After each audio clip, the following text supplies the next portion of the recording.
Revenue శాఖకు సంబంధించిన సిబ్బంది ఉవ్వెత్తున ఉద్యమంలో పాల్గొని తెలంగాణ రాష్ట్ర సాధనలో మీరు చాలా క్రియాశీలక పాత్ర పోషించారు. ఈరోజు ఉదయం ఉపాధ్యాయుల దగ్గర నేను వారికి చెప్పిన, ఉపాధ్యాయులు తెలంగాణ ఉద్యమంలో ప్రతి గ్రామంలో మారుమూల పల్లెల్లో భావ వ్యాప్తికి వారు కృషి చేసిండ్రు అని. ఉపాధ్యాయులతో పాటు రెవెన్యూ శాఖ సిబ్బంది, ఆర్టీసీ కార్మికులు, సింగరేణి కార్మికులు, విద్యుత్ శాఖ కార్మికులు అందరూ ఆనాడు తెలంగాణ ఉద్యమంలో అత్యంత క్రియాశీలకంగా పాత్ర పోషించి తెలంగాణ రాష్ట్ర సాధనలో తమ వంతు కృషిని వారు చేయబట్టే ఈనాడు తెలంగాణ రాష్ట్రము సాకారమైంది. తెలంగాణ రాష్ట్రం ఏర్పడిన మొదటి ముఖ్యమంత్రి గారు ఉద్యమంలో పాల్గొని తెలంగాణ రాష్ట్ర సాధనలో బాధ్యత వహించిన వాళ్ళందరికీ ఒక గుర్తింపు, గౌరవము, వాళ్ళ యొక్క ప్రతిష్ట పెరగడానికి వారి ప్రయత్నం చేస్తారని మీరు, మేము, మనమందరం ఆశించినాం. కానీ జరిగిన పరిణామాలు 10 సంవత్సరాల పరిపాలనలో ఆర్టీసీ కార్మికులు దాదాపుగా 55-60 మంది ఆత్మహత్యలు చేసుకున్నా వాళ్ళ యొక్క సమస్యల్ని పరిష్కరించలేదు. సింగరేణి కార్మికులు దానికి అతీతం కాదు. అదేవిధంగా పంచాయతీరాజ్ శాఖకు సంబంధించిన వాళ్ళు కానీ, రెవెన్యూ శాఖకు సంబంధించిన సిబ్బందిని ఒక దొంగలుగా, లేకపోతే ఈ రాష్ట్రాన్ని దోసుకున్న దాంట్లో రెవెన్యూ శాఖ సిబ్బందే అత్యంత క్రియాశీలక పాత్ర పోషించింది అన్నట్టుగా ప్రజల ముందు మిమ్మల్ని దోషులుగా నిలబెట్టే ప్రయత్నం చేసింది. అయితే ఈ సందర్భంగా కొంత చరిత్రను మనము చర్చించుకోవాల్సిన అవసరం ఉన్నది. ఈ సందర్భంగా మనం గుర్తు చేసుకోవాల్సిన అవసరం కూడా ఉన్నది. భూమికి ఈ తెలంగాణ ప్రజలకు విడదీయరాని అనుబంధం. ఈ భూమి మీద జరిగిన ఏ పోరాటమైనా, ముఖ్యంగా తెలంగాణ ప్రాంతంలో జరిగిన భూ పోరాటాలన్నీ కూడా తండాలలో, గూడాలలో, మారుమూల పల్లెల్లో జరిగిన పోరాటాలన్నీ కూడా భూమి చుట్టూతోనే తిరిగినాయి. ఆనాడు జల్ జమీన్ జంగల్ నినాదంతో ఆదివాసీల కోసం అమరుడైన కొమరం భీముడు కొట్లాడింది ఈ భూమి కోసమే. ఆ తర్వాత చాకలి ఐలమ్మ కావచ్చు, దొడ్డి కొమరయ్య కావచ్చు, రావి నారాయణ రెడ్డి కావచ్చు, భూమి కోసం, భుక్తి కోసం, విముక్తి కోసం వారు ఆనాడు సాయుధ రైతాంగ పోరాటం చేసి నిజాంలను, రజాకర్లను దిగంతాలకు తరిమి కొట్టి ఈ భూమి కోసమే పోరాటాలు చేసిండ్రు. అందుకే భూమి కోసం, భుక్తి కోసం, విముక్తి కోసం జరిగిన పోరాటాలు ఈనాడు చరిత్ర పుటలలో కథలుగా మన పెద్దలు మనకు చెబుతున్నారు.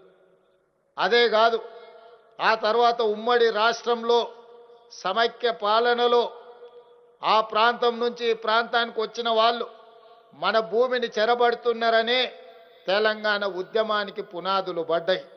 మన భూమి మీద ఆధిపత్యం సాధించాలనుకున్న ప్రతి సందర్భంలో, అది కొమరం భీముడు కావచ్చు, చాకలి ఐలమ్మ కావచ్చు, సమైక్య రాష్ట్రంలో జరిగిన పోరాటాలు కావచ్చు, భూమి చుట్టూతోనే ఈ తెలంగాణ ప్రాంతంలో భూ పోరాటాలు జరిగినాయి. ఇవే కాదు, భూమి కోసం జరిగిన పోరాటాలే కాదు, భూదాన ఉద్యమాలు కూడా. పోచంపల్లి అనే ఊరు భూదాన్ పోచంపల్లిగా ప్రపంచ చరిత్రలోనే ఒక గుర్తింపు సాధించిందంటే వెదిరే రామచంద్రారెడ్డి గారి లాంటి భూస్వాములు వందలాది ఎకరాలను భూములను పేదలకు పంచిపెట్టి భూదాన ఉద్యమానికి పునాదులేసింది కూడా ఈ తెలంగాణ ప్రాంతంలోనే. వీరే కాదు, ఆనాడు నక్సల్ బరి ఉద్యమంలో దున్నేవాడికే భూమి అని నక్సల్ నినదిస్తే పివి నరసింహారావు గారు మన తెలంగాణ బిడ్డ శ్రీమతి ఇందిరాగాంధీ గారిని ఒప్పించి మెప్పించి అగ్రికల్చర్ సీలింగ్ యాక్ట్ను తీసుకొచ్చి వేలాది ఎకరాల భూములున్న భూస్వాములను, జామీందారులను, జాగీర్దారుల నుంచి ఆ భూములను తీసుకొని దళితులకు, గిరిజనులకు, ఆదివాసీలకు, ఇతర వెనుకబడిన వర్గాలకు అసైన్మెంట్ పట్టాల పేరు మీద 25 లక్షల ఎకరాల భూ పంపకాలు ఈ తెలంగాణ భూగడ్డ మీదనే జరిగినాయి. ఇదే కాదు, పోడు భూముల పట్టాలు 10 లక్షల ఎకరాలు ఆదివాసీల కోసం కాంగ్రెస్ అధికారంలో ఉన్నప్పుడే పేదలకు పోడు భూముల పట్టాలను పంచివ్వడం జరిగింది. ఇవన్నీ నేను ఎందుకు చెప్తున్నా మిత్రులారా అంటే, ఈ తెలంగాణ ప్రాంతంలో భూమికి, ఇక్కడున్న పేదవాడికి, ఈ ప్రజలకున్న అవినాభావ సంబంధం తల్లికి బిడ్డకు ఉన్న సంబంధం. ఈ తల్లికి బిడ్డకున్న సందర్భంలో ఎవరైనా భూతల్లిని ఆక్రమించుకోవాలనుకున్నప్పుడు ఈ ప్రాంత ప్రజలు వీరోచితంగా పోరాటాలు చేసి వీరులుగా నిలబడి విజయం సాధించారు. ఆనాటి కొమరం భీముడి నుంచి మొదలు పెడితే మొన్నటి 2023 తెలంగాణ ఎన్నికల వరకు మీరు ఒకసారి చరిత్రను గమనించండి, ఒకసారి చరిత్రను పరిశీలించండి. ఈ చరిత్రలో భూమిని ఆక్రమించుకోవాలనుకున్న వాడిని, భూమిని చెరబట్టాలనుకున్న వాడిని ఈ ప్రాంత ప్రజలు దిగంతాలకు తరిమి కొట్టిన చరిత్ర ఉన్నది. ప్రత్యేక తెలంగాణ రాష్ట్రంలో ధనదాహంతో, భూదాహంతో ఈ భూమిని చెరబట్టాలన్న ఆలోచనతో ఆనాటి పాలకులు ధరణి అని ఒక భూతాన్ని. ఈ నెల 18 నుంచి ఏపీ శాసనసభ, శాసన మండలి సమావేశాలు నోటిఫికేషన్ జారీ చేసిన గవర్నర్.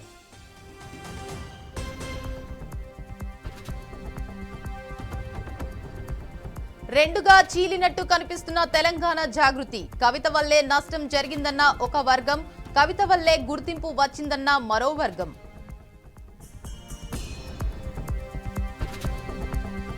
ఏపీ లిక్కర్ స్కామ్ కేసులో కీలక పురోగతి. జగన్ సోదరుడు వైఎస్ అనిల్ రెడ్డికి సిట్ పిలుపు.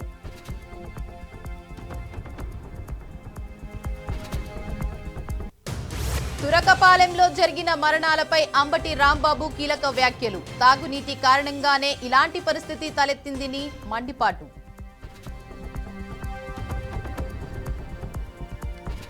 తెలంగాణలో యూరియా సరఫరాపై మంత్రి తుమ్మల స్పందన. రానున్న 20 రోజుల పాటు రోజుకు 10,000 మెట్రిక్ టన్నుల సరఫరా.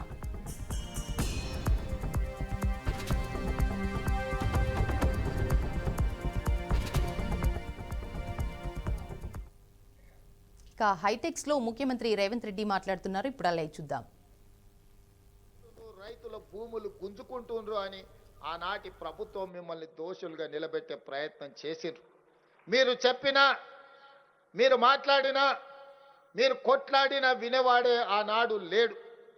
ఆనాడు మిమ్మల్ని నిస్సహాయం చేసి ఉన్న ఉద్యోగాలను తొలగించి మిమ్మల్ని చెట్టుకొకరిని, పుట్టకొకరిని ఎక్కడ పడితే అక్కడ విసిరేసిండ్రు. ఇదంతా చరిత్ర, ఇది నిజం. మీ కళ్ళ ముందే ఇవన్నీ జరిగినాయి. అందుకే ఆనాడు నేను పాదయాత్ర మొదలుపెట్టినప్పుడు సమ్మక్క సారలమ్మ జాతర సాక్షిగా, సమ్మక్క సారలమ్మ ఆశీర్వాదం తీసుకొని సీతక్క తోడుగా పాదయాత్ర మొదలుపెట్టి వివిధ నియోజకవర్గాలు, వివిధ జిల్లాలలో రైతులను కలుసుకుంటూ, పేదలతో మాట్లాడుకుంటూ, వాళ్ళ సమస్యలు తెలుసుకుంటూ ముందుకు వెళ్ళిన. ఎవరిని కదిలిచ్చినా, అది ప్రభుత్వ ఉద్యోగి అయినా, ప్రైవేటు వ్యక్తి అయినా, పేదవాడైనా, దళితుడైనా, గిరిజనుడైనా, ఈ ధరణి ఒక భూతంగా మారి మమ్మల్ని పట్టి పీడిస్తుంది. ఈ కొరివి దయ్యం నుంచి మాకు విముక్తి కలిగించండి అని చెప్పింది. అందుకే రాహుల్ గాంధీ గారితో చెప్పించిన సిడబ్ల్యూసి సమావేశంలో తీర్మానం చేసినాం. ప్రజాపాలనలో, ఇందిరమ్మ రాజ్యంలో ధరణిని బంగాళాఖాతంలో ఇసిరి వేస్తాం, దానికి ప్రత్యామ్నాయంగా చట్టాన్ని తెస్తామని ఆనాడు చెప్పడం జరిగింది.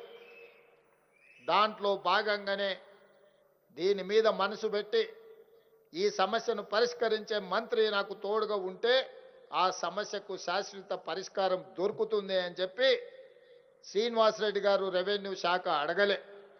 కానీ నేనే ఢిల్లీలో మా పెద్దలతో మాట్లాడి ముఖ్యమంత్రికి ఒక నిర్ణయం తీసుకున్నా.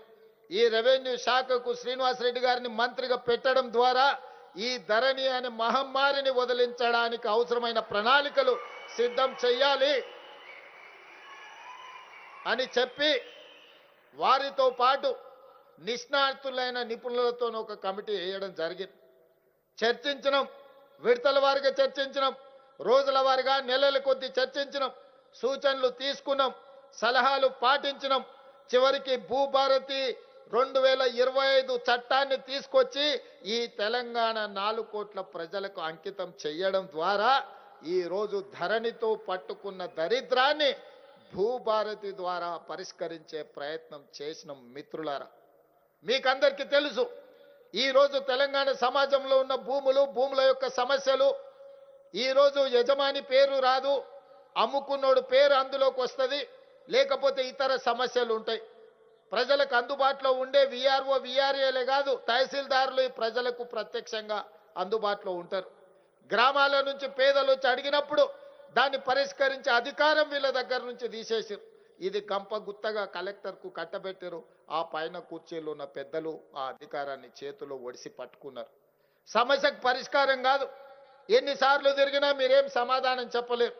దాంతో మీ మీద కోపము ఆవేశంగా మారి ఇబ్రహీంపట్నంలో తహసీల్దార్నే పెట్రోల్ పోసి తగలబెట్టే పరిస్థితి వచ్చింది. మల్రెడ్డి రంగన్న నియోజకవర్గంలోనే ఈ ధరణి భూతం వల్ల అమ్ముకున్నోళ్ళు తిరిగి కొత్త రికార్డులు వచ్చినాయని ఆ భూమి ఇంకొకరికి ఒప్పందం చేస్తే జంట హత్యలు ఈ ధరణి వల్ల అదే ఇబ్రహీంపట్నం నియోజకవర్గంలో జరిగినాయి. ఇవి 1-2 ఉదాహరణలు మాత్రమే నేను చెప్పదలుచుకున్నా. సిరిసిల్లలో ఒక ఆడబిడ్డ తన రెవెన్యూ రికార్డును సర్దిద్దుకోవడానికి లంచం అడిగిందని నేను ఇవ్వలేనని చెప్పి తాలిబొట్టును తీసి ఆ అధికారి కార్యాలయానికి తగిలిచ్చి వచ్చింది. అది సహజంగా వచ్చిన సమస్య కాదు, ధరణి వల్ల వచ్చిన సమస్య. ధరణి తీసుకొచ్చిన సమస్య పేదలకు. రెవెన్యూ అధికారులు తెచ్చిన సమస్య కాదు, అది రెవెన్యూ అధికారుల సమస్య కాదు. ఆనాటి పాలకులు తీసుకొచ్చిన సమస్య, ఆనాటి పాలకులు అంటించిన వైరస్. ఆ వైరస్ పేరే ధరణి. ధరణి పేరు మీద వాళ్ళు కొల్లగొట్టిన భూముల లెక్కలు తొందరలోనే గ్రామ పాలన అధికారులుగా మీరు వచ్చిన తర్వాత తీయాలి. అందుకే అన్ని రకాలుగా ఆలోచన చేసినాం, అందరితో మాట్లాడినాం, అందరి సలహాలు సూచనలు తీసుకున్న తర్వాత పేద రైతులకు ప్రభుత్వానికి ఒక వారధి ఉండాలి, సారథులుగా మీరు మారాలి అని ఈరోజు గ్రామ పాలన అధికారులను 5,000 మందిని నియమిస్తున్నాం. మిత్రులారా, ప్రభుత్వానికి పేద ప్రజలకు ఈ తెలంగాణ సమాజంలో ఉన్న దాదాపుగా 1,56,00,000 ఎకరాల భూములకు సంబంధించి, వ్యవసాయ భూములకు సంబంధించి రెవెన్యూ రికార్డులను ప్రక్షాళన చేయడమే కాదు, పారదర్శకంగా పేద రైతులకు అందుబాటులోకి తేవడమే కాదు, గతంలో జరిగిన తప్పిదాలను సరిదిద్ది ఈ రోజు ప్రజలకు అందుబాటులో పెట్టవలసిన బృహత్తరమైన బాధ్యత మీ భుజ స్కంధాల మీద ఉన్నది. మిత్రులారా, ఈ భూభారతి చట్టం పకడ్బందీగా అమలు జరగాలి, పేదవాడికి న్యాయం జరగాలి అనంటే ఈ గ్రామ పాలన అధికారులు ఈ రోజు ప్రజలకు అందుబాటులో ఉండాలి. ఏపీ అసెంబ్లీ వర్షాకాల సమావేశాలు ఈ నెల 18 నుంచి ప్రారంభం కానున్నాయి. ఈ మేరకు గవర్నర్ అబ్దుల్ నజీర్ నోటిఫికేషన్ విడుదల చేశారు. 18న ఉదయం 9 గంటలకు శాసనసభ, 10 గంటలకు శాసన మండలి ప్రారంభం అవుతాయని తెలిపారు. ఈ అసెంబ్లీ సమావేశాల్లో రాష్ట్రంలో అమలవుతున్న సూపర్ 6 పథకాలపై, ప్రాజెక్టుల నిర్మాణం, అమరావతి అభివృద్ధి తదితర అంశాలపై చర్చించనున్నారు. పలు కీలక బిల్లులకు కూడా కూటమి సర్కార్ ఆమోదం తెలిపే అవకాశం ఉంది.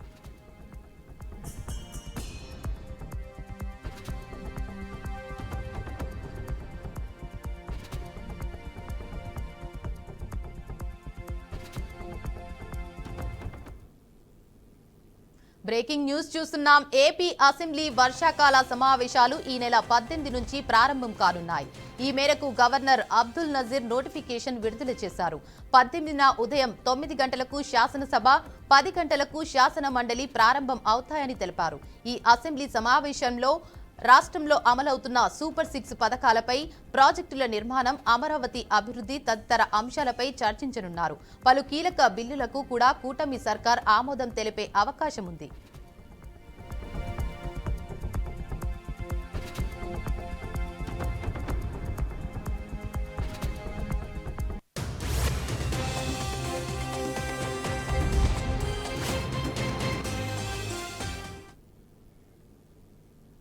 ఏపీ వ్యవసాయ శాఖ మంత్రి అచ్చెన్నాయుడు యూరియా నిల్వలు పంపిణీ సరఫరా పరిస్థితులపై సమీక్ష నిర్వహించారు.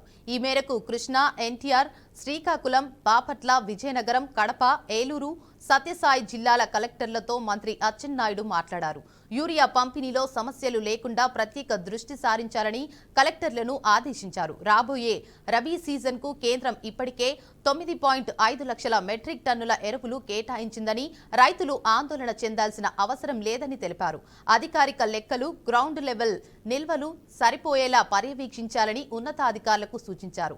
జిల్లాల వారీగా నిల్వల వివరాలు వెంటనే సమర్పించాలని కలెక్టర్లకు ఆదేశాలు జారీ చేశారు. కృష్ణా, బాపట్ల, కడప జిల్లాలో సమస్యలు ఎక్కువగా ఉన్నందున వాటిని తక్షణమే పరిష్కరించాలని మంత్రి చెప్పారు.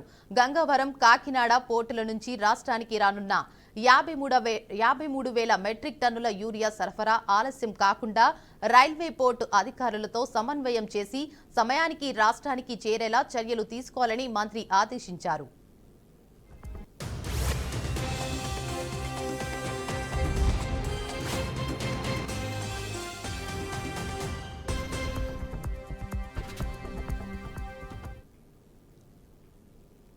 తెలంగాణ ఉద్యమంలో ఉపాధ్యాయులు కీలక పాత్ర పోషించారని సీఎం రేవంత్ రెడ్డి అన్నారు.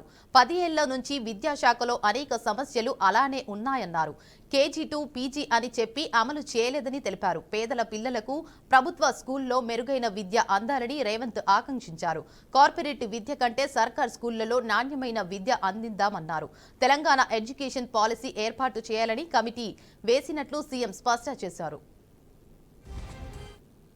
కమిషన్ ఇంతవరకు ఎప్పుడు ఎడ్యుకేషన్ కమిషన్ లేదు తెలంగాణకి. First time education commission appoint చేసి ఇష్యూస్ని అడ్రస్ చేయడమే కాకుండా అక్నూరు మురళి గారు చేసిన సూచనల మేరకు ఈరోజు నర్సరీ, LKG, UKG కూడా మనం తీసుకొని పేదలకు చదువు చెప్పాలి అన్న ఆలోచన ఈరోజు చేస్తున్నాం. ఎందుకంటే ఈ 3 సంవత్సరాలు ప్రైవేట్ స్కూల్కి వెళ్ళిన పిల్లలు మళ్ళీ గవర్నమెంట్ స్కూల్కి రావాలి అని అంటే రాలేరు.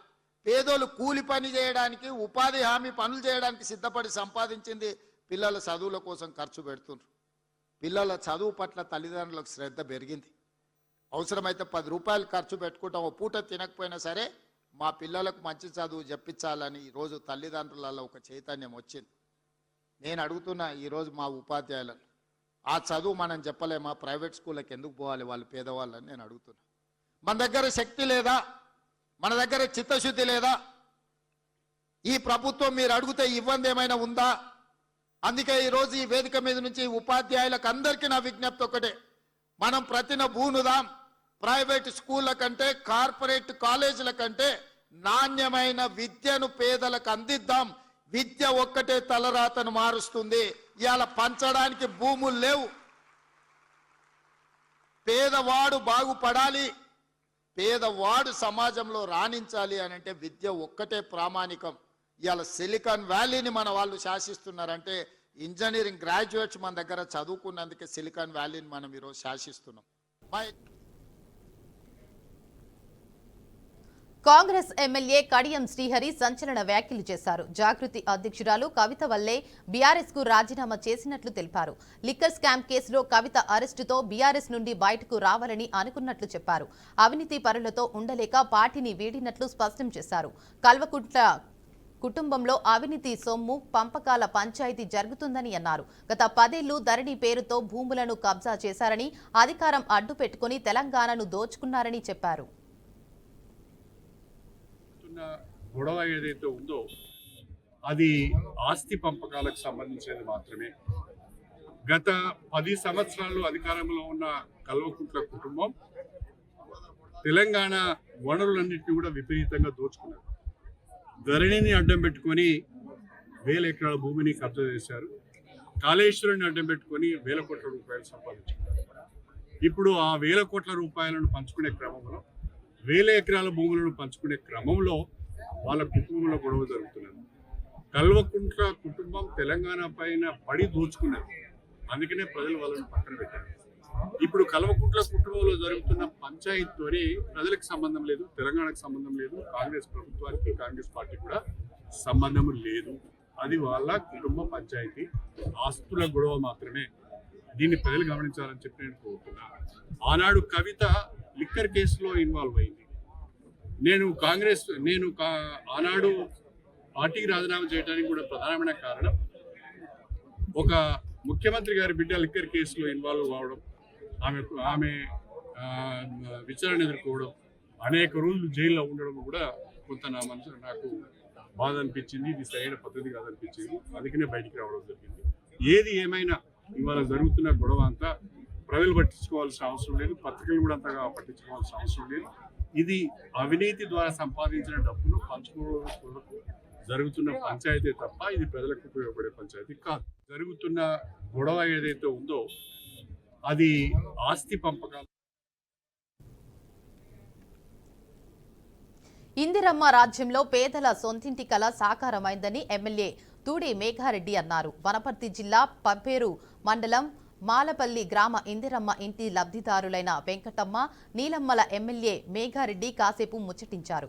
గత 10 సంవత్సరాల నుంచి సొంత ఇంటి నిర్మాణం కోసం కళ్ళు కాయలు కాసేలా ఎదురు చూసిన డబుల్ బెడ్రూమ్ రూమ్ ఇల్లు ఇప్పించాలని నాయకులు చుట్టూ అధికారుల చుట్టూ తిరిగినా ఫలితం రాలేదని ఆరోపించారు. నేడు ఇందిరమ్మ రాజ్యంలో తమ సొంత ఇంటి కల నెరవేరిందని ఇందిరమ్మ లబ్ధిదారులు ఆనందం వ్యక్తం చేస్తున్నారని ఎమ్మెల్యే తెలిపారు. తమ సొంత ఇంటి కల నెరవేర్చినందుకు ఎమ్మెల్యేకి, కాంగ్రెస్ ప్రభుత్వానికి వారు కృతజ్ఞతలు తెలియజేశారు.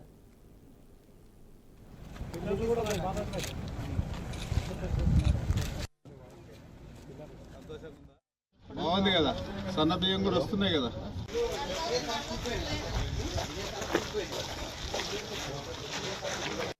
ఇల్లు లేకుండానా నీకు? గుడిసే ఉండేనా? ఎన్నేళ్ళ నుంచి ఉన్నావు? కిరాయికుంటుందే. ఇప్పుడు మేము ఇందిరమ్మ ఇల్లు ఇచ్చి 5 లక్షలు ఇల్లు ఇచ్చిన సంతోషంగా ఉందా? తీసుకోకపోతే పడతాయి, అయితే ఇంకా 4 లక్షలు కూడా తొందర పడతాయి. గృహప్రవేశం ఎప్పుడు చేస్తావు? 2 నెలలు 3 నెలలు పడతా? పిలుస్తావా? బట్టలు తీసుకొని వస్తారు. ఏం పెడతావు ఆ రోజు? ఊళ్ళకి ఏం చెప్తావు? ఊళ్ళకి ఏం చెప్తావు? కాంగ్రెస్ పార్టీ ఊళ్ళకి ఏం చెప్తావు? అప్పుడు మంచిది, ఇప్పుడు మంచిది. బాగుంది కదా, సన్న బియ్యం కూడా వస్తున్నాయి కదా, తింటున్నాం కదా. అంతకుముందు దొడ్డు బియ్యం అమ్ముతుంటుంది.